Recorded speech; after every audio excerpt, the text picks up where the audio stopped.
اعوذ باللہ من الشیطان الرجیم بسم اللہ الرحمن الرحیم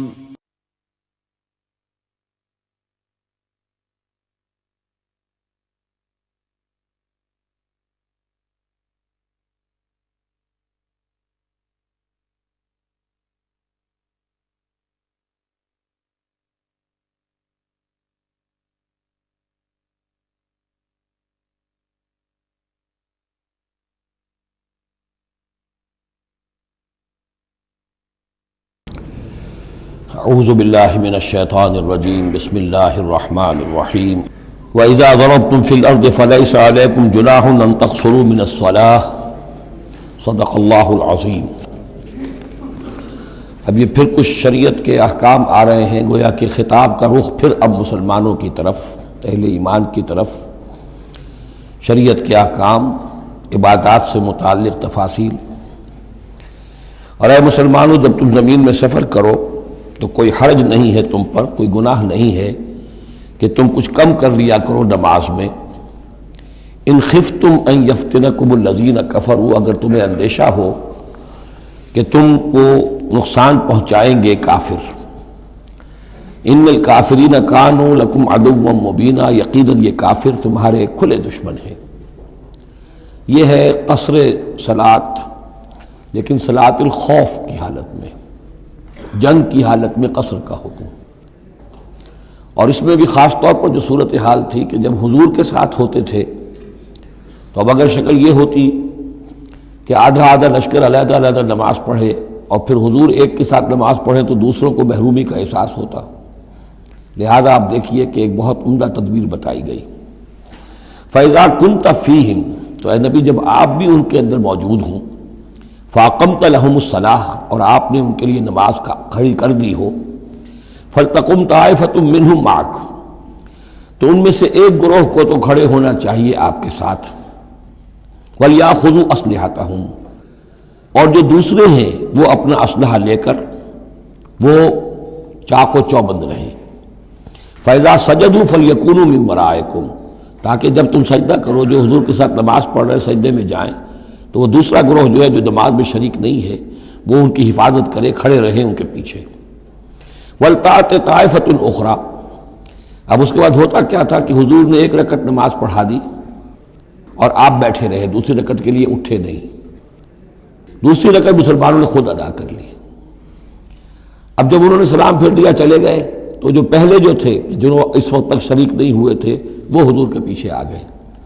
اب حضور نے ایک رکعت اور پڑھی تو ان کی ایک رکعت حضور کے پیچھے ہو گئی، اس کے بعد حضور نے ایک رکعت کے بعد سلام پھیر دیا، انہوں نے پھر ایک رکعت اور ادا کر لی، اس طریقے سے کہ کوئی بھی حضور کی امامت کے شرف سے اور فضل سے محروم نہ رہے۔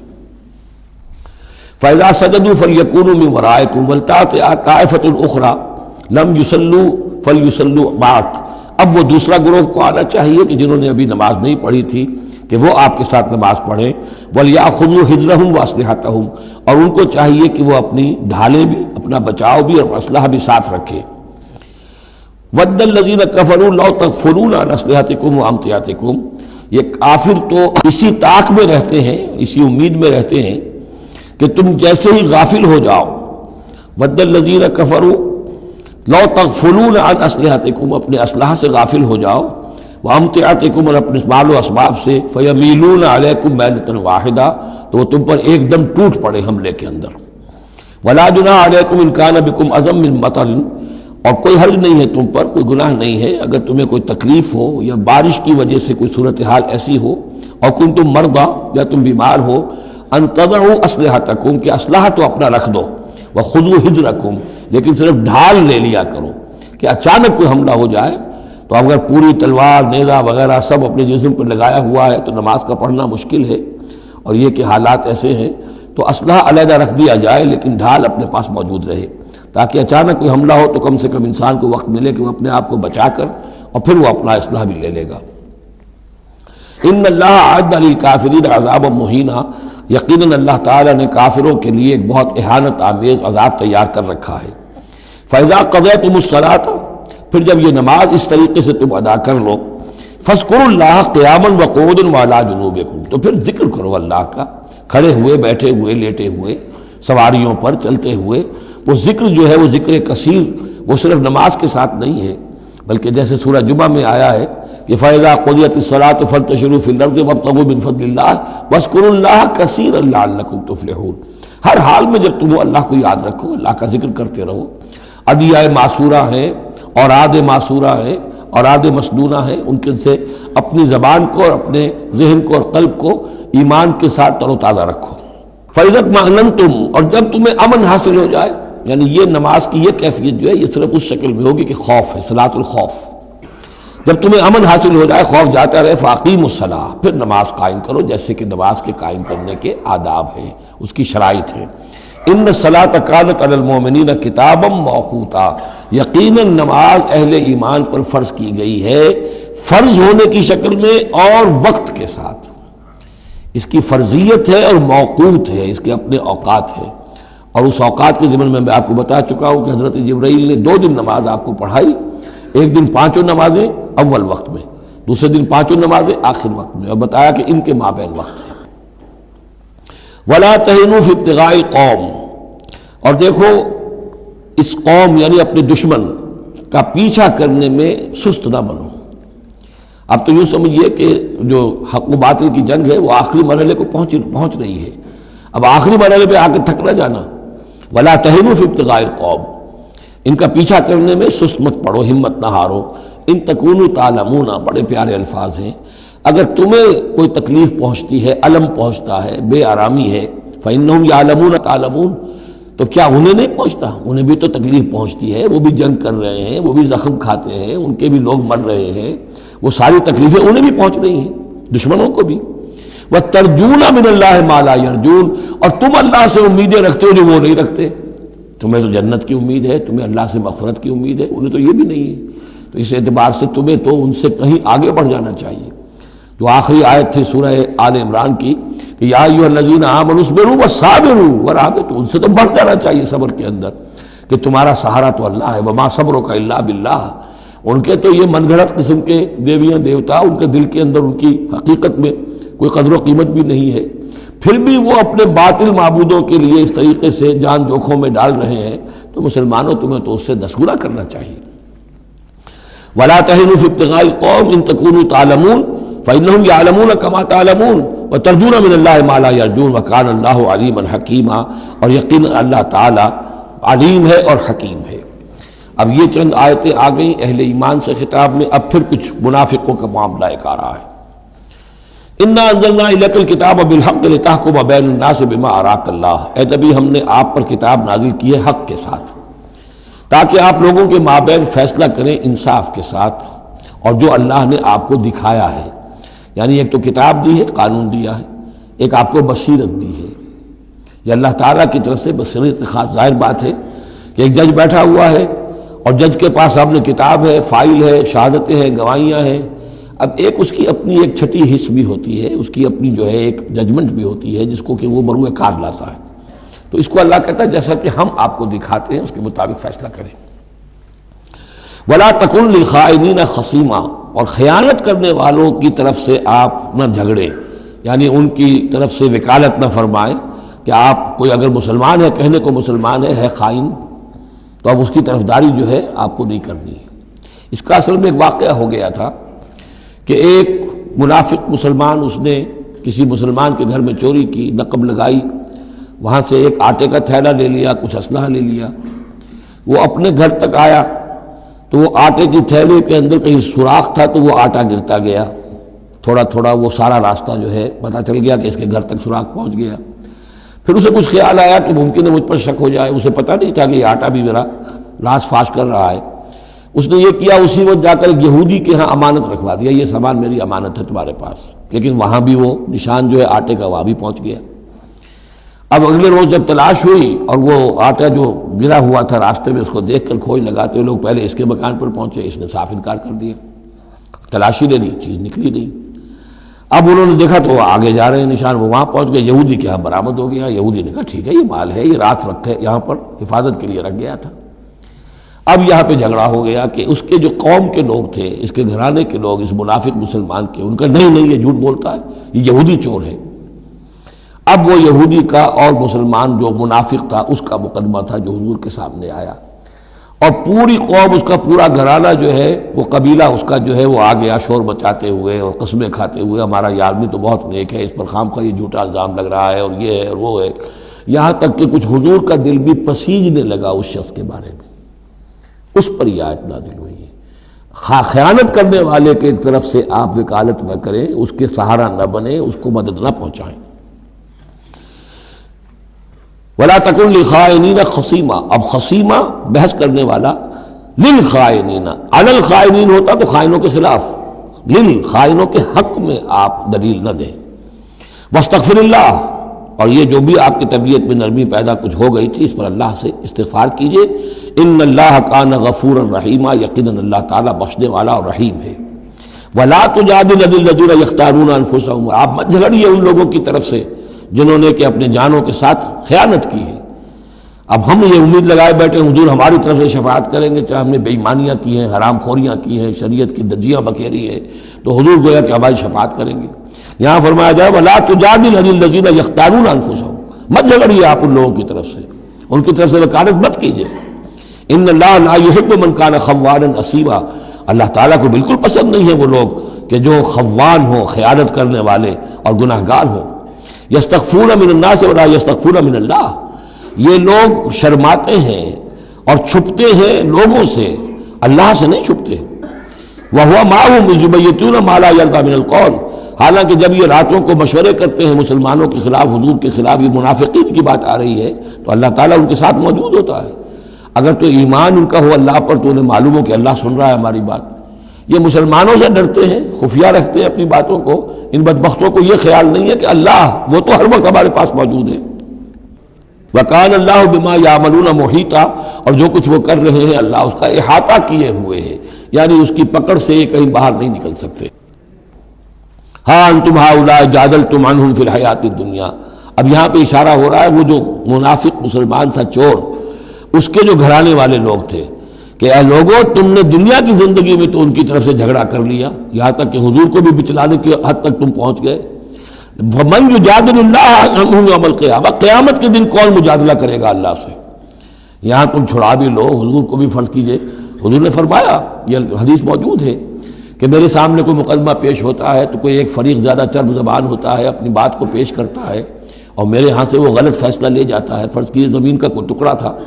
اور میں نے غلط ڈگری اس کے حق میں دے دی، تو وہ سمجھ لے کہ چاہے میری عدالت سے ڈگری لے کر گیا ہے لیکن وہ جہنم کا ٹکڑا لے کر گیا ہے، زمین کا ٹکڑا لے کر نہیں گیا ہے۔ تو یہ تو معاملات ہیں کہ جو بھی عدل ہو رہا ہے، فیصلہ ہو رہا ہے، اس میں جو بھی کیسز ہیں، جو بھی گواہیاں ہو رہی ہیں، اس کے مطابق فیصلہ کر رہے ہیں۔ اب ہر وقت تو اللہ تعالیٰ کی طرف سے حضور صلی اللہ علیہ وسلم کے لیے ہر مرحلے پر تو نہیں تھا، جہاں اللہ ضروری محسوس کرتا تھا آپ کو متنبع فرما دیتا تھا۔ ہاں انتم ہؤلاء، یہ تمہیں لوگ ہو، جادلتم عنہم فی الحیات الدنیا، تم نے بہت جھگڑا کیا ان کی طرف سے، اپنے ساتھی، اپنے رشتہ دار کی طرف سے دنیا کی زندگی میں۔ فمن یجادل اللہ عنہم یوم القیامہ، تو کون ہے جو اللہ سے جھگڑا کر سکے گا ان کی جانب سے قیامت کے دن؟ ام من یکون علیہم وکیلا، یا کون ہوگا جو اس کا کارساز بن سکے گا، ان کا وکیل بن سکے گا؟ وَمَن يَعْمَلْ سُوءًا أَوْ يَظْلِمْ نَفْسَهُ، اور جو کوئی بری حرکت کرے گا یا اپنے اوپر ظلم ڈھائے گا، ثُمَّ يَسْتَغْفِرِ اللَّهَ، اور پھر اللہ سے استغفار کرے گا، يَجِدِ اللَّهَ غَفُورًا رَحِيمًا، وہ اللہ کو پائے گا غفور الرحیم۔ سیدھی روش ہے، غلطی ہو گئی، خطا ہو گئی، مان لو، جو دنیاوی سزا ہے وہ بھگت لو، اللہ سے استغفار کرو، آخرت کی سزا سے چھٹکارا مل جائے۔ اب اس سے بھی آگے ہے معاملہ، وَمَن يَكْسِبْ إِثْمًا فَإِنَّمَا يَكْسِبُهُ عَلَى نَفْسِهِ، جو کوئی بھی کوئی گناہ کماتا ہے وہ اپنی جان پر وبال لیتا ہے۔ وَكَانَ اللَّهُ عَلِيمًا حَكِيمًا، اللہ تعالیٰ علیم اور حکیم ہے۔ وَمَن يَكْسِبْ خَطِيئَةً أَوْ إِثْمًا ثُمَّ يَرْمِ بِهِ بَرِيئًا، اور یہ معاملہ تو بہت بڑھ کر ہے کہ کسی نے کوئی گناہ کمایا، کوئی خطا کی، کوئی غلطی کی، کوئی جرم کیا، پھر اس کی تہمت لگا دی ایسے شخص پر جو بری ہے۔ یہودی تو بری تھا، اس کو سزا دلوانے کے لیے سب تل گئے۔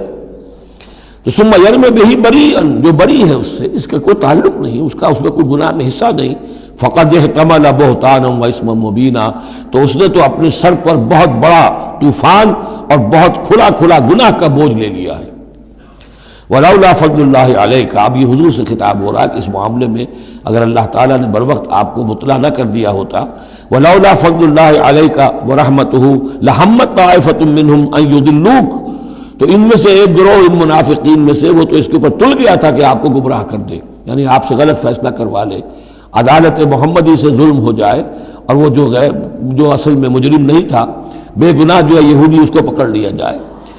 ولولا فضل اللہ علیک ورحمتہ لہمت طائفۃ منہم ان یضلوک وما یضلون الا انفسہم، حقیقت میں وہ نہیں گمراہ کر رہے مگر اپنے آپ کو، وما یضرونک من شیء، اور اے نبی وہ آپ کو نقصان نہیں پہنچا سکیں گے، یعنی ہم ایسے مواقع پہ بر وقت آپ کو مطلع کرتے ہیں۔ وانزل اللہ علیک الکتاب والحکمہ، اور اللہ نے آپ پر کتاب نازل کی ہے اور حکمت نازل کی ہے، وعلمک ما لم تکن تعلم، اور وہ ساری باتیں آپ کو سکھائی ہیں جو آپ نہیں جانتے تھے، وکان فضل اللہ علیک عظیما، اور یقیناً اللہ کا فضل آپ پر بہت بڑا ہے۔ لا خیر فی کثیر من نجواہم، اب یہ چونکہ منافقین تھے یہ اپنے نجوا کرتے تھے، علیحدہ بیٹھ کے گفتگویں کرنا، سرگوشیاں کرنا، اور طرح طرح کے نجوا ہوتے تھے، بیٹھے باتیں بھی کر رہے ہیں، مسکرا بھی رہے ہیں کسی کو دیکھ کر تاکہ اس کے دل میں خلجان پیدا ہو جائے، یہ میرے بارے میں کوئی باتیں کر رہے ہیں، اشارے بھی کر رہے ہیں، تو 100 طرح سے ہتھ کنڈے، اور یہ ہماری مجلسوں میں بھی ہوتا ہے،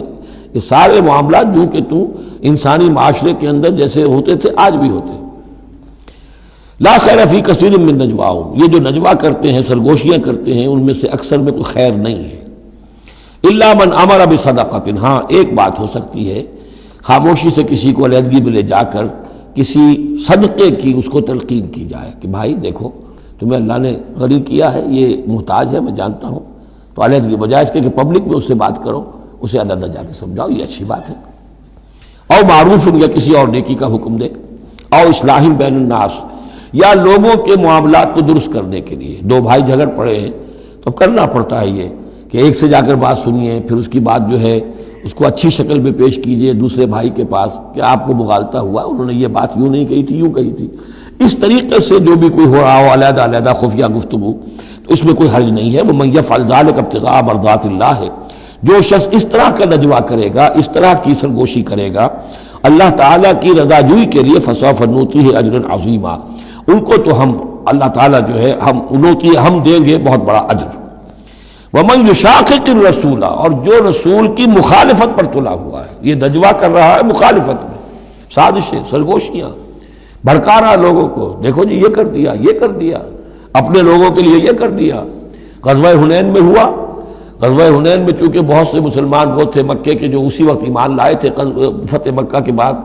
اب بہت شریک تھے وہ اس جنگ کے اندر حنین میں، مال غنیمت میں حضور نے ان کی دلجوئی کے لیے تالیف قلب کہتے ہیں، ذرا زیادہ مال دے دیا، اس پر لوگوں نے شور مچا دیا۔ دیکھو جی وقت جب کڑے وقت تھے، مشکل وقت تھے تو ہم، اب جب یہ اچھا وقت آیا ہے تو اپنے رشتہ دار یاد آ گئے۔ مکے والے ظاہر بات ہے رشتہ دار تو تھے، بات تو غلط نہیں ہے، قبیلہ تھا قریش کا۔ یہ 100 طرح کی باتیں جو آج ہوتی ہیں وہی ہوتی تھی ہمیشہ، یہ انسان کی فطرت جو ہے اس میں کوئی تغیر و تبدل نہیں ہوا ہے۔ وَمَن يُشَاقِقِ الرَّسُولَ مِن بَعْدِ مَا تَبَيَّنَ لَهُ الْهُدَىٰ، اور جو رسول کی مخالفت پر تل گیا اس کے بعد کہ اس پر ہدایت واضح ہو چکی، وَيَتَّبِعْ غَيْرَ سَبِيلِ الْمُؤْمِنِينَ، اور وہ اہل ایمان کے راستے کے سوا کوئی راستہ اختیار کرے، نُوَلِّهِ مَا تَوَلَّىٰ، ہم بھی اسی کی طرف اس کا رخ کر دیتے ہیں جو رخ اس نے اختیار کر لیا ہو، وَنُصْلِهِ جہنم، اور ہم اسے پہنچائیں گے جہنم میں، وَسَاءَتْ مَصِيرًا، اور وہ بہت بری جگہ ہے جانے کی اور لوٹنے کی۔ یہ آیت بڑی اہم ہے اس اعتبار سے کہ امام شافعی رحمۃ اللہ علیہ یہ کہتے ہیں کہ میں نے اجماع کا جو معاملہ ہے قرآن مجید سے تلاش کرنے کی کوشش کی اور مجھے نہیں ملا، یعنی اللہ کے اطاعت یہ تو ٹھیک ہے جو قرآن میں آیا ہے وہ قانون کا ایک سورس ہے، حضور کا فرمان، حضور کی سنت سورس ہے، اسی طرح اجتہاد وہ بھی سمجھ میں آ گیا، یہ اجماع کی شے کا نام ہے، قرآن میں کہیں ذکر نہیں آیا۔ تو کہتے ہیں کہ میں نے 300 مرتبہ پورا قرآن پڑھا شروع سے آخر تک، صرف اس ایک مسئلے کو سامنے رکھ کر کہ مجھے اجماع کے لیے کوئی دلیل قرآن سے ملے، تب اس آیت پر آ کر 301ویں مرتبہ پھر نگاہ جمی، وَيَتَّبِعْ غَيْرَ سَبِيلِ الْمُؤْمِنِينَ، یعنی گویا کہ اہل ایمان کا جو راستہ ہے جس پر اجماع ہو گیا اہل ایمان کا، یہ خود اپنی جگہ ایک بہت بڑی سند ہے، اس لیے کہ حضور نے فرمایا میری امت ضلالت پر کبھی جمع نہیں ہوگی، تو جن چیز پر اجماع ہو جائے وہ گویا کہ وہ خود اپنی جگہ پر وہ اس کو ایک حیثیت حاصل ہو جاتی ہے، اوتھینٹسٹی۔ ان اللہ لا یغفر ان یشرک بہ، دوبارہ پھر وہ آیت آ گئی، اللہ تعالیٰ ہرگز نہیں بخشے گا اسے کہ اس کے ساتھ شرک کیا جائے، ویغفر ما دون ذلک، اور بخش دے گا اس کے سوا جو کچھ ہے اس سے کمتر ہے، لمن یشاء، جس کو چاہے گا، یہ بھی کوئی فری لائسنس نہیں۔ ومن یشرک باللہ فقد ضل ضلالا بعیدا، اور جو شرک کرتا ہے اللہ کے ساتھ تو وہ تو پھر گمراہ ہو گیا اور گمراہی میں بھی بہت دور نکل گیا۔ ان یدعون من دونہ الا اناثا، اب یہاں گویا کہ پہلی مرتبہ آپ دیکھ رہے ہیں کہ وہ مشرکین مکہ کی بات بھی ہو رہی ہے، نہیں پکار رہی اللہ کے سوا مگر مؤنث کو، عورتوں کو، اس لیے کہ ان کی دیویاں جو ہیں لات، عزا، منات، لات الہ کی مؤنث ہے، لات، لا اور لات، اور عزا العزیز کا مؤنث ہے، العزیز، العزا، منات، یہ سب جو ہیں فیمنن نیمز ہیں۔ ان یدعون من دونہ الا اناثا، نہیں پکار رہے وہ مگر یہ فیمیل ڈیٹیز کو، وَإِن يَدْعُونَ إِلَّا شَيْطَانًا مَرِيدًا، اور نہیں پکار رہے یہ مگر در حقیقت شیطان کو پکار رہے ہیں، لات کا کوئی وجود نہیں، منات کا کوئی وجود نہیں، ہاں شیطان ضرور ہے جو ان کی پکار سن رہا ہے۔ لعنہ اللہ، اللہ نے اس پر لعنت فرما دی ہے، وقال، اور اس نے بھی یہ کہا ہے، لَأَتَّخِذَنَّ مِنْ عِبَادِكَ نَصِيبًا مَفْرُوضًا، اے اللہ میں تیرے بندوں میں سے ایک تو مقرر حصہ تو لے کر ہی چھوڑوں گا، مجھ کو تو اپنے ساتھ جہنم میں پہنچاؤں گا، ہم تو ڈوبے ہیں صنم، ان کو بھی لے ڈوبیں گے، ان کو بھی ہم نے چھوڑنا نہیں ہے۔ لعنہ اللہ وقال لأتخذن من عبادك نصیبا مفروضا ولأضلنهم، میں تو لازماً ان کو بہکاؤں گا، ولأمنینهم، ان کے دلوں میں بڑی امیدوں کے چراغ روشن کروں گا، بڑے برائٹ کیریئرز ہیں، اس میں بڑی بڑی تمنائیں ہیں، آرزویں ہیں، لگے رہو اسی کام کے اندر، پھر امانیہ ہیں، اللہ بخش دے گا، اللہ، ہم تو اللہ کے رسول کے امتی ہیں، ہمیں خوف کس بات کا ہے، ہم تو اللہ کے بیٹے ہیں، اس کے بڑے چہیتے ہیں، ہمیں کس کا خوف ہے۔ اور پھر یہ کہ امیدیں بڑی بڑی، طول عمل جس کو کہتے ہیں، دنیا کے لمبے لمبے منصوبے۔ وَلَأُضِلَّنَّهُمْ وَلَأُمَنِّيَنَّهُمْ وَلَآمُرَنَّهُمْ، اور میں انہیں حکم دوں گا، فَلَيُبَتِّكُنَّ آذَانَ الْأَنْعَامِ، پھر میرے حکم سے یہ چوپایوں کے کان چیر دیں گے۔ تو میں بتا چکا ہوں سورہ انعام میں یہ باتیں ساری آئیں گی، فلاں کے نام پر ایک اونٹ کو اس کے کان چیر کر جو ہے آزاد کر دیا، اب اسے کوئی چھیڑ نہیں سکتا، اس کا گوشت نہیں کھایا جا سکتا، اس پر سواری نہیں ہو سکتی، فلاں بت کے یا فلاں ڈیٹی کے نام پر اس کو جو ہے چھوڑ دیا گیا ہے۔ وَلَآمُرَنَّهُمْ، اور میں پھر انہیں حکم دوں گا، فَلَا يُغَيِّرُنَّ خَلْقَ اللَّهِ، وہ اللہ کے خلق میں تبدیلی کریں گے۔ اب جو کچھ آپ دیکھ رہے ہیں کہ مردوں میں عورتوں کے سے انداز، عورتوں میں مردوں کے سے انداز اختیار کرنا، یہ سارا جو کچھ ہو رہا ہے اور اب جو ہو رہا ہے وہ تو یہ سمجھیے جینیٹکس جو ہے، اور اس میں اللہ کی تخلیق میں اب انسان اس جگہ پہنچ گیا ہے کہ وہ اپنا اختیار استعمال کر رہا ہے۔ اللہ کی تخلیق، اس کی اسپیشیز بنائی ہوئی، اس کی جینز، اب انسان جو ہے اس کے ذریعے سے وہ سارا معاملہ جو آج پہنچا ہوا ہے بڑے ایک عجیب حد تک پہنچ گیا ہے کہ اللہ کی بنائی ہوئی چیزوں کے اندر تغیر و تبدل کیا جائے۔ وَمَنْ يَتَّخِذِ الشَّيْطَانَ وَلِيًّا مِنْ دُونِ اللَّهِ فَقَدْ خَسِرَ خُسْرَانًا مُبِينًا، اور جس شخص نے بھی اللہ کو چھوڑ کر شیطان کو اپنا ولی بنا لیا، فَقَدْ خَسِرَ خُسْرَانًا مُبِينًا، تو وہ تو بہت کھلے خسارے میں اور تباہی میں مبتلا ہو گیا۔ یعدہم ویمنیہم، وہ ان سے وعدے بھی کرتا ہے، انہیں امیدیں بھی دلاتا ہے، شیطان جس کو ہم کہتے ہیں سبز باغ دکھاتا ہے۔ وما یعدہم الشیطان الا غرورا، اور نہیں وعدہ کرتا ان سے شیطان مگر دھوکے کا، وہ اپنے کسی وعدے کو پورا نہیں کر سکتا۔ اولئک مأواہم جہنم، یہ وہ لوگ ہیں کہ جن کا ٹھکانہ جہنم ہے، ولا یجدون عنہا محیصا، اور پھر وہ وہاں سے فرار کی کوئی جگہ نہیں پائیں گے، وہاں سے بھاگنے کا کوئی راستہ نہیں پائیں گے۔ والذین آمنوا، وہی سائملٹینیس کنٹراسٹ، اب دوسری طرف اہل ایمان کی شان کیا ہوگی؟ والذین آمنوا وعملوا الصالحات، جو لوگ ایمان لائیں اور نیک عمل کریں، سندخلہم جنات تجری من تحتہا الانہار، انہیں ہم عنقریب داخل کریں گے باغات میں جن کے نیچے نہریں بہتی ہوں گی، خالدین فیہا ابدا، جس میں وہ ہمیشہ ہمیش رہیں گے۔ وعد اللہ حقا، اللہ کا یہ وعدہ حق ہے، درست ہے، سچ ہے۔ ومن اصدق من اللہ قیلا، اور اللہ سے بڑھ کر کس کی بات سچی اور زیادہ ہو سکتی ہے؟ کون ہو سکتا ہے اپنے قول میں زیادہ سچا اللہ سے؟ لیس بامانیکم ولا امانی اہل الکتاب، اب یہاں پھر رخ پڑ رہا ہے مسلمانوں کی طرف۔ اے مسلمانوں، نہ تمہاری خواہشات پر کوئی شے موقوف ہے، نہ اہل کتاب کی خواہشات پر۔ تب بھی آ گئی کہ تمہارے اندر بھی یہ خواہشات پیدا ہو جائیں گی، وشفل تھنکنگ پیدا ہو جائیں گی، شفاعت کے دھوکے پر تم حرام خوریاں کرو گے، سب کچھ کرو گے، وہی جو کچھ انہوں نے کیا تم بھی کرو گے۔ لیکن جان لو کہ اللہ کا قانون جو ہے غیر متبدل ہے، وہ بدلے گا نہیں۔ لیسا بامانیکم، نہ تمہاری خواہشات سے، وشفل تھنکنگ سے، تمہاری امانی سے، تمہاری تمناؤں سے کچھ ہوگا، ولا امانی اہل کتاب، نہ اہل کتاب کی امانی سے۔ من یعمل سوءا یجز بہ، جو کوئی برا کام کرے گا اس کی جزا اسے مل کر رہے گی۔ بہت سخت الفاظ ہیں یہ، اگرچہ اس میں نرمی کا پہلو ہے، اس لیے کہ بعض اوقات بدی کی جگہ پر نیکی جو ہے وہ اس کو اثر کو دھو دے گی، لیکن اکاؤنٹ فار تو ہو گیا نا، مطلب یہ اکاؤنٹ فار ہو کر رہے گی عرش۔ اب یہ ہے کہ کسی کی نیکی نے اس کی بدی کو چھپا لیا، کسی نے غلطی کی تھی، اس نے توبہ کی صدق دل کے ساتھ، وہ اس کی بدی جاتی رہی، لیکن اکاؤنٹ فار ہوگا معاملہ۔ توبہ کو دیکھا جائے گا، توبہ سچی تھی، واقعی تھی، واقعی اس نے اس حرکت کو پھر چھوڑ دیا تھا کہ نہیں، یا یہ صرف یہ کہ زبان سے گردان ہو رہی تھی استغفر اللہ ربی من کل ذنب واتوب الیہ، اور سارا وہ گناہ جو ہے اور حرام خوری جو کہ تم جاری تھی، تو وہ توبہ نہیں ہے۔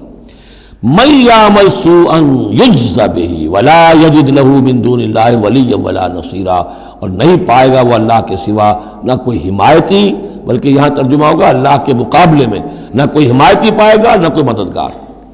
ومن یعمل من الصالحات من ذکر او انثی، اور جو کوئی عمل کرے گا نیکیوں کا، خواہ وہ مذکر ہو خواہ مؤنث ہو، مرد ہو یا عورت ہو، وہو مومن، ہو مومن صاحب ایمان، فاولئک یدخلون الجنۃ ولا یظلمون نقیرا، تو یہ وہ لوگ ہیں کہ جو جنت میں داخل ہوں گے اور ان کی کوئی حق تلفی تل کے برابر بھی نہیں کی جائے گی۔ ومن احسن دینا ممن اسلم وجہہ للہ وہو محسن، اس سے بہتر دین کس کا ہوگا جس نے نمبر 1 اپنا چہرہ، اپنا سر اللہ کے سامنے جھکا دیا، اسلم، اسلام آ گیا، وہو محسن، اور یہ احسان، اس کے بعد اسلام ایمان احسان کے درجے تک پہنچ جائے، خوبصورتی کے ساتھ، خلوص کے ساتھ، للہیت کے ساتھ، پورے دین کا معاملہ، تفریق بین الدین نہیں، دین کے اندر جو ہے وہ حصہ بکھرا نہیں، ٹوٹل دین۔ ومن احسن دینا ممن اسلم وجہہ للہ وہو محسن واتبع ملت ابراہیم حنیفا، اور اس نے پھر پیروی کی دین ابراہیم کی یکسو ہو کر، یا ابراہیم کی جو یکسو تھا۔ واتخذ اللہ ابراہیم خلیلا، اور اللہ نے تو ابراہیم کو اپنا دوست بنا لیا تھا۔ وَلِلَّهِ مَا فِي السَّمَاوَاتِ وَمَا فِي الْأَرْضِ، اللہ ہی کے لیے جو کچھ کہ ہے آسمانوں میں اور جو کچھ کہ ہے زمین میں۔ وَكَانَ اللَّهُ بِكُلِّ شَيْءٍ مُحِيطًا، اور یقیناً اللہ تعالیٰ ہر شے کا احاطہ کیے ہوئے ہے۔ اب جو حصہ آ رہا ہے یہ وہی مسلمانوں سے خطاب ہے، لیکن اس میں ایک استدراک سمجھیے کہ جو شروع میں کچھ آیتیں آئی تھیں خواتین کے معاملے میں، یتیم عورتوں کے معاملے میں، ان سے نکاح کے معاملے میں یا طلاق کے معاملے میں، اب اس میں کچھ وضاحتیں، کچھ سوالات مسلمانوں کی طرف سے ہوئے، مزید وضاحتیں طلب کی گئیں تو اللہ نے یہ وضاحتیں نازل کی ہیں، اور یہاں پر ساتھ یہ فرما دیا وَيَسْتَفْتُونَكَ فِي النِّسَاءِ، اے نبی یہ آپ سے عورتوں کے بارے میں سوال کر رہے ہیں، بات پوری طرح ان پر کھلی نہیں ہے، واضح نہیں ہوئی ہے۔ قُلِ اللَّهُ يُفْتِيكُمْ فِيهِنَّ، ٹھیک ہے کہہ دیجئے اے نبی ان سے، اللہ تمہیں فتویٰ دیتا ہے، بتاتا ہے، وضاحت کرتا ہے ان کے بارے میں۔ وَمَا يُتْلَىٰ عَلَيْكُمْ فِي الْكِتَابِ مِنْ يَتَامَى النِّسَاءِ، اب وہ آیت نمبر 3 کے اندر بات واضح ہو گئی، قرآن نے ثابت کر دیا کہ وہاں جو کہا تھا کہ وَإِذْ خِفْتُمْ أَلَّا تُقْسِطُوا فِي الْيَتَامَى، تو یتامى النساء مراد تھی وہاں پر، کہ اگر تمہیں اندیشہ یہ ہو کہ یتیم لڑکیوں سے شادی کرو گے تو ان کے ساتھ انصاف نہیں کر سکو گے، اس لیے کہ ان کی طرف سے کوئی ہے نہیں جو ان کے حقوق کا پاسدار ہو اور تم سے کوئی بات پوچھ کر سکے ان کی طرف سے، تو پھر ان سے شادی مت کرو، بلکہ تم اور جو عورتیں ہیں شادی اگر کرنی ہے ایک سے زائد تو ما طاب لکم من النساء مثنی وثلاث ورباع، شادی کرو۔ تو یہاں فرمایا وہ تھا عورتوں کی، یتیم عورتوں کے بارے میں وہ حکم تھا، ما یتلی علیکم، جو تمہیں سنایا گیا، جو سنایا جا رہا ہے کتاب میں، فی یتامی النساء، ان عورتوں کے بارے میں کہ جو یتیم ہیں، وہ عورتیں یا لڑکیاں، لا تؤتونہن ما کتب لہن، تم دیتے نہیں ہیں انہوں جو اللہ نے ان کے لیے لکھ دیا ہے، بغیر مہر کے یتیم بچی تھی، آپ نے شادی کر لی، کون اس کی طرف سے مہر طلب کرے گا؟ وترغبون ان تنکحوہن، اور چاہتے ہو کہ اسے نکاح بھی کرو، والمستضعفین من الولدان، اسی طرح بچے جو ہیں ان کے ساتھ بھی جو ظلم ہوتا ہے، وان تقوموا للیتامی بالقسط، اور وہ جو ہم نے تفصیل سے احکام دیے ہیں کہ یتیموں کے معاملے میں انصاف پر کاربند رہو، وما تفعلوا من خیر فإن اللہ کان بہ علیما، اور جو خیر بھی تم کرو گے اللہ اس سے واقف ہے، تمہاری نیتوں کو جانتا ہے۔ تو وہ احکام ہے، بنیادی ہدایات دے دی گئی ہیں، اور اس میں اس سے اضافی شے جو ہے وہ یہ ہے کہ تمہاری نیت صاف ہونی چاہیے۔ واللہ یعلم المفسد من المصلح، اللہ جانتا ہے کہ کون حقیقت میں شرارتی ہے اور کون جو ہے اس کی نیت صحیح ہے۔ وَإِنِ امْرَأَةٌ خَافَتْ مِنْ بَعْلِهَا نُشُوزًا، اب دیکھیے ایک نشوز عورت کے لیے آیا تھا کہ اگر واللاتی تخافون نشوزہن، وہ عورتیں، وہ بیویاں کہ جو سرکشی کر رہی ہیں، حکم نہیں مان رہی ہیں، تابعداری نہیں کر رہی ہیں، زدم زدہ پر اڑی ہوئی ہیں، ان کے بارے میں تو آ چکا تھا شروع میں۔ اب یہاں عورتوں پر بھی تو ہو سکتا ہے کہ مرد ظلم کر رہا ہے، مرد جو ہے وہ ان کا حقوق ادا نہیں کر رہا ہے، شوہر جو ہے وہ اپنی قوامیت جو ہے اس کو غلط طریقے پہ استعمال کر رہا ہے، روب ڈالتا ہے، دھونس دیتا ہے، یا اور بری طریقے سے ستاتا ہے، تنگ کرتا ہے، تنگ کر کے وہ مہر معاف کرواتا ہے یا کچھ اور، اگر ذرا اس کے والدین اچھے کھاتے پیتے ہیں تو لاؤ اپنے والدین کے گھر سے۔ یہ ساری گندگیاں جو ہمارے معاشرے میں ہوتی ہیں اور عورتیں بیچاری اس میں پستی ہیں، وہ جو چکی کے دو پارٹوں کے مابین۔ وَإِنِ امْرَأَةٌ خَافَتْ مِنْ بَعْلِهَا نُشُوزًا، اور اگر کسی عورت کو اپنے شوہر سے اندیشہ ہو جائے کہ وہ زیادتی کرے گا، وہ زیادتی کر رہا ہے اور وہ اس کے حقوق ادا نہیں کر رہا، او اعراضاً، یا اب وہ اس کی طرف میلان ہی نہیں رکھتا، اب وہ گویا کہ بیوی ہے ہی نہیں، اس کی طرف کوئی میلان نہیں، کوئی نئی شادی رچائی ہے اور سارا جو ہے توجہ جو ہے وہ اب نئی نویلی دلہن کی طرف ہے، او اعراضاً، جی بھر گیا، توجہ ہٹ گئی، فلا جناح علیہما، تو ان دونوں پر کوئی الزام نہیں ہوگا، ان یصلحا بینہما صلحا، کہ وہ آپس میں بیٹھ کر صلح کر لیں۔ صلح سے مراد یہاں پر اپنا معاملہ طے کر کے اور عورت خلا کر لے، بس صلح و خیر۔ لیکن خلا کرنے میں جیسا کہ ہم پڑھ چکے ہیں عورت کو مہر چھوڑنا پڑے گا، لیا تھا تو کچھ واپس کرنا پڑے گا۔ والصلح خیر، صلح اچھی ہے۔ وأحضرت الانفس الشح، البتہ جو انسانی نفس ہے اسے لالچ جو ہے اس پر مسلط رہتا ہے، مرد چاہے گا میرا پورا مہر واپس کرو، عورت چاہے گی کہ مجھے کچھ بھی واپس نہ کرنا پڑے۔ وَإِن تُحْسِنُوا، یہ آ چکا ہے سورہ بقرہ کے اندر، یہ مضامین آ چکے ہیں۔ وَإِن تُحْسِنُوا، اگر تم نیکی کرو، تم مرد ہو، تم مردانگی کا ثبوت دو، اس معاملے کے اندر نرمی کرو، ان کا حق جو ہے زیادہ رکھو۔ وَتَتَّقُوا فَإِنَّ اللَّهَ كَانَ بِمَا تَعْمَلُونَ خَبِيرًا، اور تم تقویٰ کی روش اختیار کرو تو جان لو کہ اللہ تعالیٰ تمہارے تمام اعمال سے باخبر ہے۔ وَلَن تَسْتَطِيعُوا أَن تَعْدِلُوا بَيْنَ النِّسَاءِ، اچھا وہاں یہ آیت بھی آئی تھی کہ وَإِنْ خِفْتُمْ أَلَّا تَعْدِلُوا فَوَاحِدَةً، اگر تمہیں اندیشہ یہ ہو کہ تم اپنی بیویوں پہ اگر ایک سے زائد ہیں، دو ہیں، تین ہیں، چار ہیں، تو عدل نہیں کر سکو گے تو پھر ایک ہی پر اکتفا کرو، پھر دوسری شادی مت کرو۔ تمہیں اطمینان ہے، تمہیں اپنے اوپر یہ اعتماد ہے کہ تم یہ عدل کر سکتے ہو تب دوسری شادی کرو، ورنہ نہیں۔ لیکن اب اس میں جیسا کہ میں نے عرض کیا تھا کہ کچھ چیزیں تو ہوتی ہیں گنتی کی، ناپ تول کی، اس میں تو عدل ہو سکتا ہے، لیکن ایک قلبی میلان جو ہے اس کے اندر تو ظاہر بات ہے انسان کے اختیار میں نہیں ہے۔ حضور صلی اللہ علیہ وسلم نے اپنی تمام ازواج کے لیے ہر چیز گن گن کر، یعنی باریاں بھی مقرر تھیں آپ کی شب باشی کی، دن میں بھی اب آپ ایک چکر لگاتے تھے عصر اور مغرب کے درمیان، تو تھوڑی تھوڑی دیر ہر اپنی زوجہ محترمہ کے پاس ٹھہرتے تھے، کہیں تھوڑی دیر بھی زیادہ ہو جاتی تو کھلبلی مچ جاتی تھی، آج وہاں کیوں ٹھہر گئے، آج زینب کے پاس زیادہ وقت کیوں لگ گیا، آج فلاں کیا ہو گیا، وہاں شہد دیا گیا تھا وہ شہد پی رہے تھے تو اس وجہ سے دیر لگ گئی۔ تو حضور سے جب کہا گیا اشارے کنائے سے آپ نے قسم کھا لی اچھا میں آئندہ کبھی شہد نہیں پیوں گا، حضور نے اللہ تعالیٰ نے ٹوک دیا کہ حضور یہ کیوں آپ قسم کھا رہے ہیں، لما تحرم ما احل اللہ لک تبتغی مرضات ازواجک۔ تو یہ چیزیں جو ہوتی ہیں انسانی معاشرے میں، بہرحال بہت بہتر معاملہ تھا، بہت بہتر تھا حضور کی ازواج مطہرات کا آپس میں، لیکن یہ کہ بالکل ظاہر بات ہے کہ کچھ نہ کچھ تو شوق ناپا جو ہوتا ہے اس کے کوئی نہ کوئی اثرات تو ہوتے ہیں، یہ عورت کی فطرت ہے، اس کے اندر اختیار میں نہیں ہے۔ تو یہ چیزیں جو ہے فرمایا کہ اگر تم وَلَن تَسْتَطِيعُوا أَن تَعْدِلُوا بَيْنَ النِّسَاءِ، تمہارے لیے ممکن ہی نہیں ہے کہ تم عورتوں کے مابین انصاف کر سکو۔ مراد کیا ہے؟ قلبی میلان، یہ حدیث کے اندر واضح ہو گیا۔ اور حضور فرمایا کرتے تھے کہ اللہ جو بھی چیزیں ہیں میں نے اس میں پورا عدل کیا ہے، باقی جہاں تک میرے دل کا میلان کا تعلق ہے مجھے امید ہے تو مجھ سے مواخذہ نہیں کرے گا، یہ ہے ظاہر بات ہے۔ لیکن اگر تم چاہو بھی تو تم عدل نہیں کر سکتے۔ وَلَن تَسْتَطِيعُوا أَن تَعْدِلُوا بَيْنَ النِّسَاءِ وَلَوْ حَرَصْتُمْ، چاہے تم کتنے حریص ہو اس کے نہیں کر سکتے۔ فَلَا تَمِيلُوا كُلَّ الْمَيْلِ، تو ایسا نہ ہو کہ ایک کی طرف پورے کے پورے جھک جاؤ، میلان، میل، کل المیل، ایک ہی کی طرف پورا میلان ہو جائے، فَتَذَرُوهَا كَالْمُعَلَّقَةِ کہ دوسری بیوی معلق ہو کر رہ جائے، اب نہ وہ شوہر والی ہے اور نہ آزاد ہے، اس سے کوئی تعلق ہی نہیں۔ وَإِن تُصْلِحُوا وَتَتَّقُوا اگر تم اصلاح کر لو اور تقوی کی روش اختیار کرو، فَإِنَّ اللَّهَ كَانَ غَفُورًا رَحِيمًا تو اللہ تعالیٰ بھی غفور الرحیم ہے۔ وَإِن يَتَفَرَّقَا اب یہ بہت اہم موضوع ہے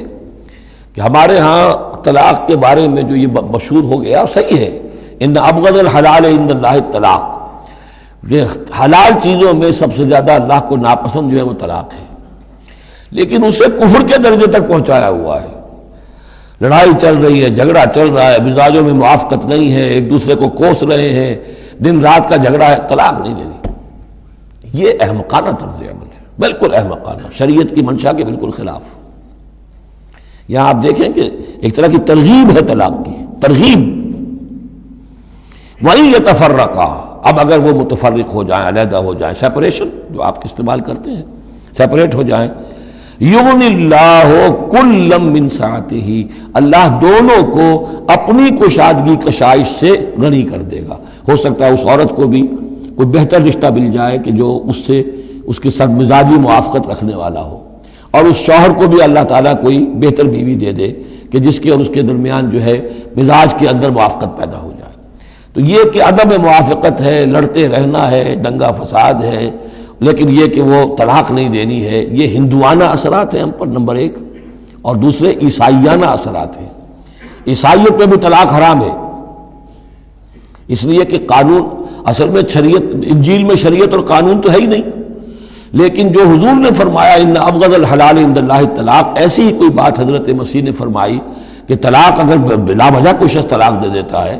تو یہ ایسا ہی ہے، فرض کیجئے کہ اب وہ عورت جو ہے اس کی وہ بے سہارا رہ گئی، ہو سکتی ہے کہ اس کا آوارہ ہو جائے، تو گویا کہ اب اس کی گناہ کا وبال اس پر ہوگا کہ جس نے اسے طلاق دی ہے، بلا سبب طلاق دے دی۔ اب وہ عورت جو ہے اگر اس کی شادی اور نہیں ہوئی تو اس کی آوارگی کا امکان موجود ہے۔ تو اس کو سمجھنا چاہیے کہ یہ اخلاقی تعلیم تھی، یہ قانونی تعلیم نہیں تھی۔ قانونی تعلیم تو وہی ہے کہ جو تورات کے اندر ہے، حضور حضرت مسیح فرما کر گئے ہیں کہ یہ نہ سمجھو کہ میں قانون کو ختم کرنے آیا ہوں، موزائک لا جو ہے حضرت موسیٰ کی شریعت وہ تم پر نافذ رہے گی، لاگو رہے گی، عائد رہے گی۔ تو قانون قانون ہے اور اس کے ساتھ اخلاق کی تعلیم ہوتی ہے، اس کو انہوں نے قانون بنا دیا، نتیجہ یہ ہوا جب تک بیوی کے اوپر آپ بد کرداری کا الزام ثابت نہ کر دیں آپ طلاق نہیں دے سکتے، لہذا وہ 100 طریقے کر کے پہلے اسے بد کردار بناتے ہیں اور پھر اس کا ثبوت لیتے ہیں، تب جان چھڑاتے ہیں، ورنہ جان چھوڑ نہیں سکتی۔ تو یہ سارا کا سارا معاملہ جو ہے شریعت کے اندر تو جو صحیح راستے رکھ دیے گئے ہیں ان کو اگر چھوڑا جائے گا تو پھر غلط راستے اختیار کرنے پڑیں گے۔ تو ایک ہندوانہ اثرات جو ہمارا پس منظر ہے، اور ایک جدید تہذیب کے جس پر عیسائیت کا غلبہ ہو گیا تھا، ان کے ہاں کے اثرات کی وجہ سے یہ طلاق کا معاملہ ہمارے ہاں تقریباً کفر بنا دیا لوگوں نے۔ وَإِن يَتَفَرَّقَا يُغْنِ اللَّهُ كُلًّا مِّن سَعَتِهِ اگر وہ علیحدہ ہو جائیں، نہیں مزاجوں کی موافقت ہو رہی، وَكَانَ اللَّهُ وَاسِعًا حَكِيمًا اللہ بڑی وسعت رکھنے والا ہے، بڑی سمائی رکھنے والا ہے، اس کے خزانے بڑے وسیع ہیں، حکیم ہے، حکمت والا ہے، اس کا ہر حکم جو ہے وہ حکمت پر مبنی ہے۔ وَلِلَّهِ مَا فِي السَّمَاوَاتِ وَمَا فِي الْأَرْضِ اللہ ہی کا ہے جو کچھ کہ ہے آسمانوں میں اور جو کچھ کہ ہے زمین میں۔ وَلَقَدْ وَصَّيْنَا الَّذِينَ أُوتُوا الْكِتَابَ مِن قَبْلِكُمْ وَإِيَّاكُمْ أَنِ اتَّقُوا اللَّهَ اور دیکھو مسلمانوں، جو تم سے پہلے تھے انہیں بھی ہم نے وصیت کی تھی، جنہیں کتاب دی تھی، اور اب تمہیں بھی وصیت یہی ہے کہ اللہ کا تقوی اختیار کرو، اصل شے ہے تقوی، ورنہ شریعت جو ہے اس کا بھی مذاق بن جائے گا۔ اسی لیے حضور کا جو خطبہ ہے بہت مشہور، عام جمعوں میں آپ سنتے بھی ہوں گے، اوصیکم ونفسی بتقوی اللہ، مسلمانوں میں تمہیں بھی وصیت کرتا ہوں اور اپنے نفس کو بھی وصیت کرتا ہوں کہ اللہ کا تقوی اختیار کریں۔ قوا انفسکم واہلیکم نارا، بچاؤ اپنے آپ کو اور اپنے اہل و عیال کو آگ سے۔ تو یہ تقوی جو ہے، وَلَقَدْ وَصَّيْنَا الَّذِينَ أُوتُوا الْكِتَابَ مِن قَبْلِكُمْ تم سے پہلے جن کو کتاب دی گئی تھی انہیں بھی ہم نے وصیت کی تھی، وَإِيَّاكُمْ اور سن لو تم بھی کان کھول کر، تمہیں بھی یہ وصیت ہے، أَنِ اتَّقُوا اللَّهَ کہ اللہ کا تقوی اختیار کرو۔ وَإِن تَكْفُرُوا اگر تم نہ مانو گے، فَإِنَّ لِلَّهِ مَا فِي السَّمَاوَاتِ وَمَا فِي الْأَرْضِ تو جو کچھ بھی ہے آسمانوں میں اور جو کچھ بھی ہے زمین میں وہ اللہ ہی کا ہے۔ وَكَانَ اللَّهُ غَنِيًّا حَمِيدًا اور اللہ تعالیٰ تو غنی ہے، اپنی ذات میں خود ستودہ صفات ہے۔ وَلِلَّهِ مَا فِي السَّمَاوَاتِ وَمَا فِي الْأَرْضِ، اور آسمان اور زمین میں جو کچھ ہے وہ اللہ کا ہے. وَكَفَى بِاللَّهِ وَكِيلًا، اور اللہ کافی ہے کارساز ہونے کے اعتبار سے. عورت بھی یہ سمجھے میرا کارساز اللہ ہے. یہ شوہر جو میرا ہے یہ ظلم کر رہا ہے، میرے ساتھ انصاف نہیں کر رہا ہے، تو میں اسے تعلق منقطع کروں. اللہ بہتر میرے لیے کوئی راستہ پیدا کر دے گا. اللہ کارساز ہے. اسی طریقے سے مرد بھی یہ سمجھے کوئی عورت ہے دین کے معاملے میں نہیں اس کے ساتھ تعاون کر رہی ہے، وہ دین کا کام کرنا چاہتا ہے، تو آخر یہ نہیں ہے کہ سمجھا جائے کہ ہر صورت عورت سے تو نباہ کرنا ہے چاہے اللہ کس سے بغاوت ہو جائے. یہ تو کوئی بات نہ ہوئی. ہر چیز کو رکھنا ہے اپنے مقام پر. ان یشاء یذہبکم ایھا الناس، اے لوگوں کیا سمجھتے ہو تم، اللہ چاہے تو تم سب کو لے جائے، ختم کر دے. ویات بآخرین، اور لوگوں کو پیدا کر دے. تمہاری کوئی حیثیت نہیں اللہ کے مقابلے میں، نفس واحد کی طرح ہو. جب چاہے اللہ تعالیٰ تم سب کو نسیہ منسیہ کر دے. وَكَانَ اللَّهُ عَلَىٰ ذَلِكَ قَدِيرًا، اور یقیناً اللہ تعالیٰ اس چیز پر قادر ہے. مَنْ كَانَ يُرِيدُ ثَوَابَ الدُّنْيَا فَعِندَ اللَّهِ ثَوَابُ الدُّنْيَا وَالْآخِرَةِ، جو کوئی بھی دنیا کا ثواب چاہتا ہے، ساری بھاگ دوڑ محنت دن رات کی کوشش دنیا کمانے میں، اور پیسہ اور دولت اور جائیداد اور ترقی، عہدوں میں ترقی، اور اپنی اور زندگی کے اور ان چیزوں کے اندر لگے ہوئے ہیں سارے دن ساری رات. عند اللہ ثواب الدنیا والآخرہ، اللہ کے پاس تو ثواب دنیا کا بھی آخرت کا بھی ہے. تو ہی ناداں چند کلیوں پر قناعت کر گیا، ورنہ گلشن میں علاج تنگی دوران بھی تھا. اللہ سے تم مانگو، دنیا بھی مانگو آخرت بھی مانگو. ربنا آتنا فی الدنیا حسنۃ وفی الآخرۃ حسنۃ وقنا عذاب النار. اللہ کے ساتھ اپنے معاملے کو درست کرو، خلوص و اخلاص کے اوپر اپنا تعلق استوار کرو، اس کی طرف سے جو ذمہ داریاں ہیں انہیں ادا کرو، پھر یہ کہ اللہ تعالیٰ دنیا سے بھی نوازے گا. من کان یرید ثواب الدنیا فعند اللہ ثواب الدنیا والآخرہ وکان اللہ سمیعا بصیرا، اور اللہ تعالیٰ سب کچھ سننے والا اور دیکھنے والا ہے. اب جو آیت آ رہی ہے وہ پھر عظیم ترین آیات میں سے قرآن مجید کی.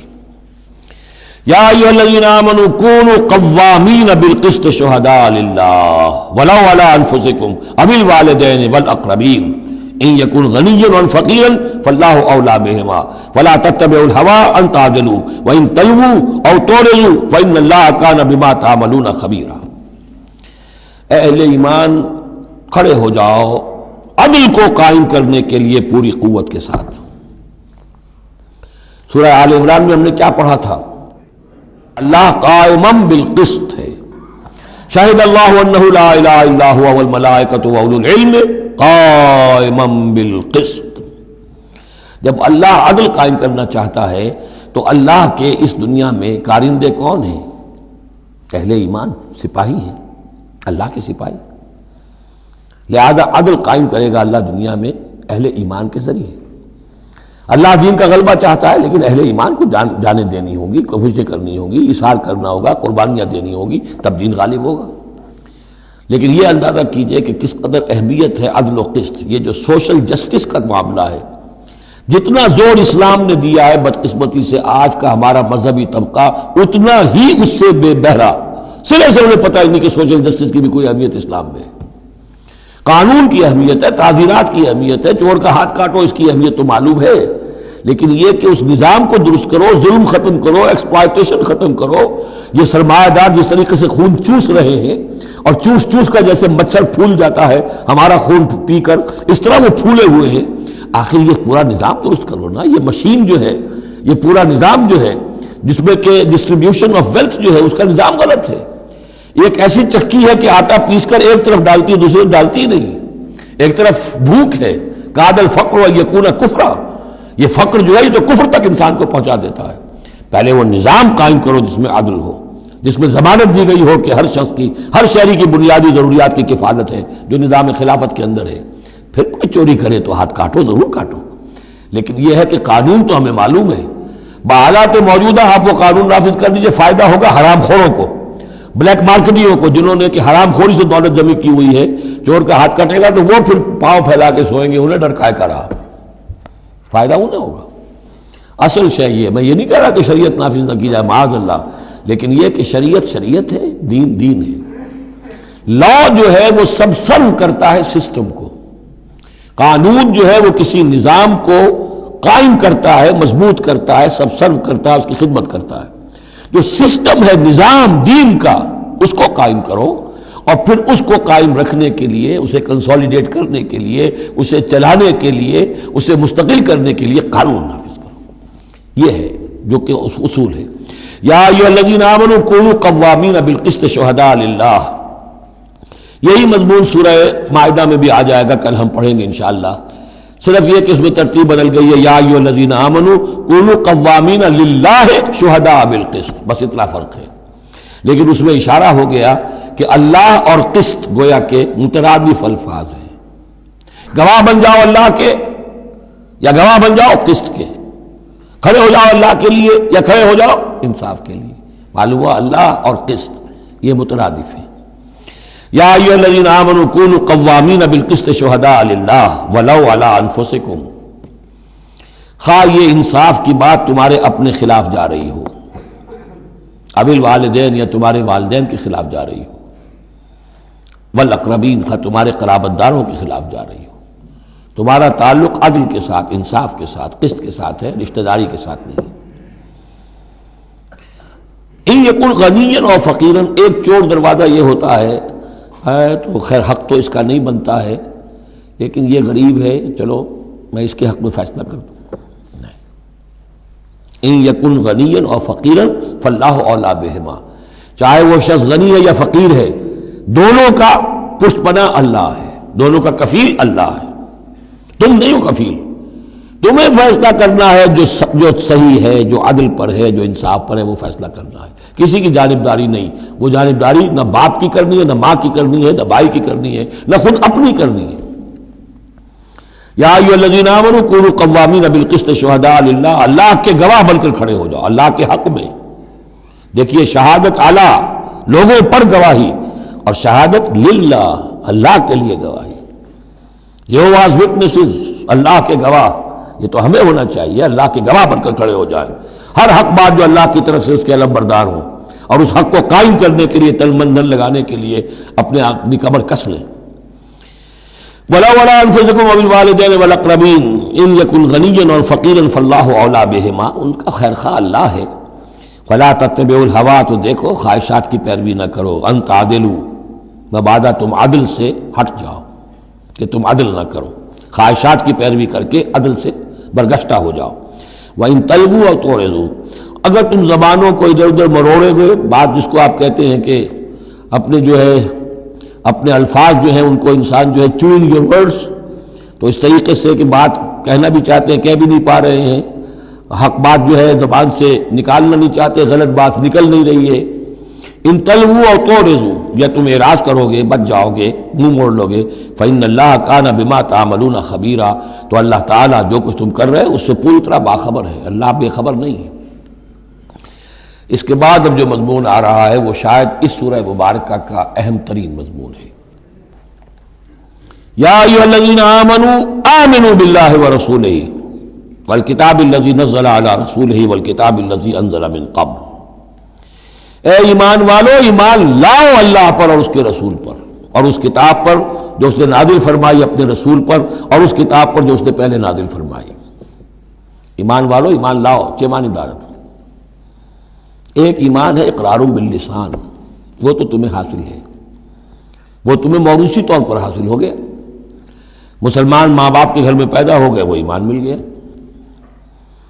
یا یہ کہ اس وقت پورا قبیلہ اسلام لا رہا ہے، ان میں پکے بھی تھے، کوئی کچے بھی آ گئے، انہوں نے بھی کہا اشہدو ان لا الہ الا اللہ اشہدو ان محمد رسول اللہ، وہ ایمان ایک درجے میں تو حاصل ہو گیا۔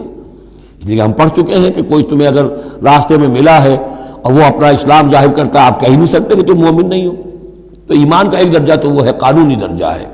کہ جس نے کہا اشہدو ان لا الہ الا اللہ واشہدو ان محمد رسول اللہ، وہ مومن ہے۔ لیکن کیا حقیقی ایمان یہی ہے؟ نہیں، ایمان کیا ہے؟ یقین قلبی۔ یا ایھا الذین آمنوا آمنوا باللہ ورسولہ، ایمان لاؤ اللہ پر۔ اب ہم ترجمہ کریں گے، یوں کہیں گے ایمان لاؤ اللہ پر جیسے کہ ایمان لانے کا حق ہے، مانو رسول کو جیسے کہ ماننے کا حق ہے، اور یہ اسی وقت ادا ہوگا جب اللہ اور اس کے رسول پر ایمان دل میں کھب گیا ہو، جیسے صحابہ کے بارے میں فرمایا گیا سورہ حجرات میں، وَلَٰكِنَّ اللَّهَ حَبَّبَ إِلَيْكُمُ الْإِيمَانَ وَزَيَّنَهُ فِي قُلُوبِكُمْ، اللہ نے ایمان کو تمہارے نزدیک محبوب بنا دیا، اسے تمہارے دلوں میں کھبا دیا ہے۔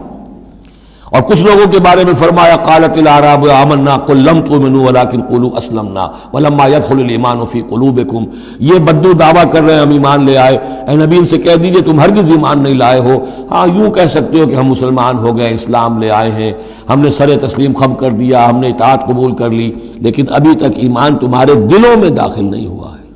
اصل ایمان وہ ہے جو دل میں داخل ہو جائے، اقرار باللسان و تصدیق بالقلب۔ لیکن یہاں بھی اصل میں جو ہے روئے سخن کن کی طرف ہو رہا ہے؟ منافقین کی طرف ہو رہا ہے۔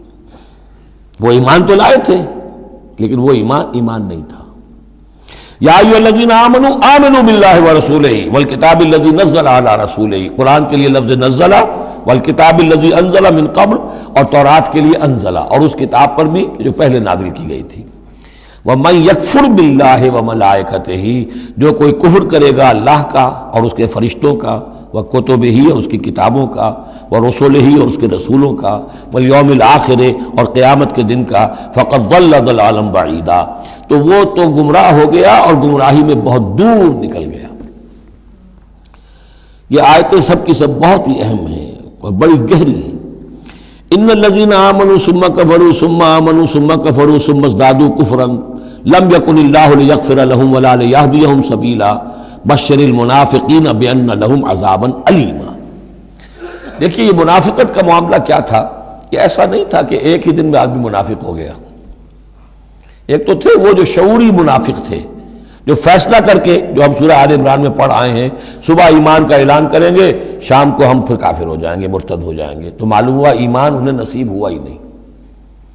اور انہیں بھی معلوم تھا کہ ہم مومن نہیں ہیں، ہم ایمان لائے نہیں ہیں، تو دھوکہ دے رہے ہیں۔ یہ شعوری منافق ہوا۔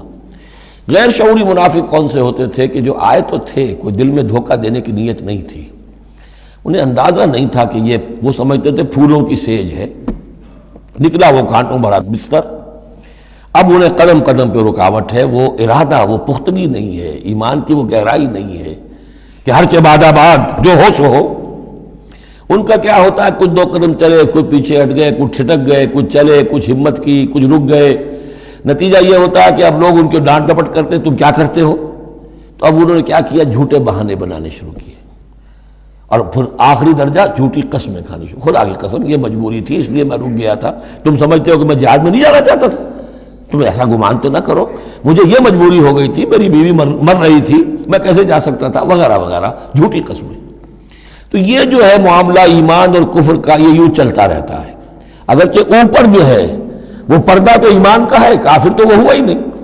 اسلام لے آیا تھا، مومن ہے، اور وہ ارتداد کا اس نے اعلان نہیں کیا، لیکن ابھی ایمان کی طرف آیا، پھر کفر کی طرف گیا، پھر ایمان کی طرف آیا، پھر کفر کی طرف گیا۔ یہ مذبذبین بین ذالک، اوسیلیشن جو ہے یہ ہوتی رہتی ہے۔ اور اس کی بہترین مثال کیا ہے، کبھی اگر کسی کو آپ نے دریا میں، کسی تالاب میں ڈوبتے دیکھا ہو، نیچے گیا پھر آیا ذرا اوپر، پھر گیا پھر آیا،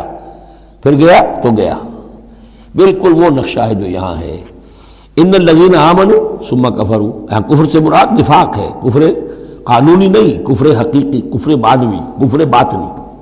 اندر ہی اندر ہو رہا ہے سب کچھ جو ہو رہا ہے۔ انہوں نے انکار اور اعلان کیا ہی نہیں ہے، اسلام سے انکار نہیں کیا، کفر کا اعلان نہیں کیا، یہ اندر ہو رہا ہے اس کی شخصیت کے باطن میں۔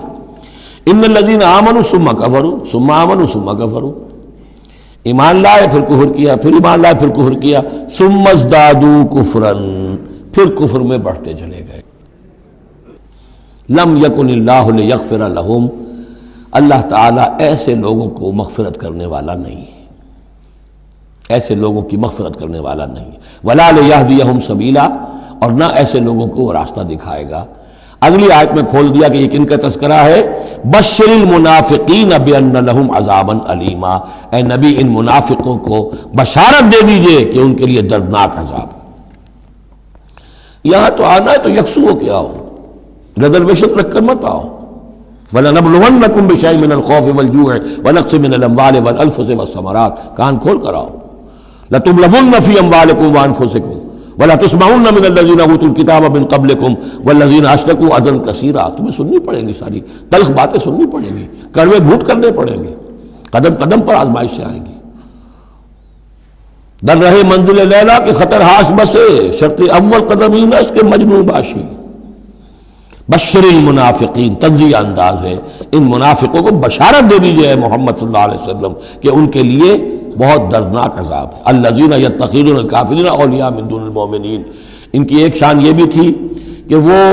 جو کفار تھے ان کو دوست بناتے تھے۔ وہ چاہتے تھے نا don't keep all your eggs in one basket,